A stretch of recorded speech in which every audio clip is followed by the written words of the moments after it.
നമസ്കാരം, വെട്ടന്യൂസ് ഓൺ ടൈമിലേക്ക് സ്വാഗതം. കല്യാണം ഇനി വേറെ level. Basid wedding mall, Basid arcade, Poongottukulam, Tirur. ആയിരക്കണക്കിന് യാത്രക്കാർ യാത്ര ചെയ്യാനെത്തുന്ന തിരൂർ ബസ് സ്റ്റാൻഡിൽ മലിനജലം കെട്ടിക്കിടക്കുന്നതിന് താൽക്കാലിക പരിഹാരമായി. സ്റ്റാൻഡിൽ മലിനജലം കെട്ടിക്കിടക്കുന്നത് കാരണം കാലുകുത്താൻ കഴിയാത്ത ദുരവസ്ഥയെക്കുറിച്ച് മാധ്യമങ്ങൾ റിപ്പോർട്ട് ചെയ്തിരുന്നു. ഇതേ തുടർന്നാണ് താൽക്കാലിക നടപടിയായത്. Trendy and customise collection, best in budget. Theyyam പാട്ടിൽ പോലൊരു ഓപ്ഷൻ വേറെ ഇല്ല.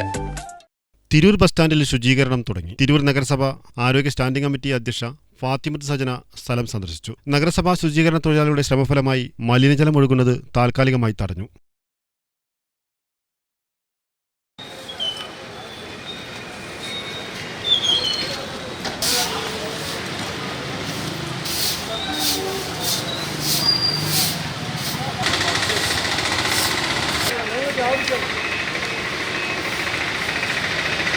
പ്രശ്നത്തിന് ശാശ്വത പരിഹാരമുണ്ടാക്കാൻ ബസ് സ്റ്റാൻഡിൽ ഉടനെ അഴുക്കുചാൽ നിർമ്മാണം ആരംഭിക്കുമെന്നും മഴവെള്ളമാണ് ബസ് സ്റ്റാൻഡിലേക്ക് കുത്തിയൊലിച്ചു വരുന്നതെന്നും ഫാത്തിമത്ത് സജന പറഞ്ഞു. വെട്ടന്യൂസ്, തിരൂർ.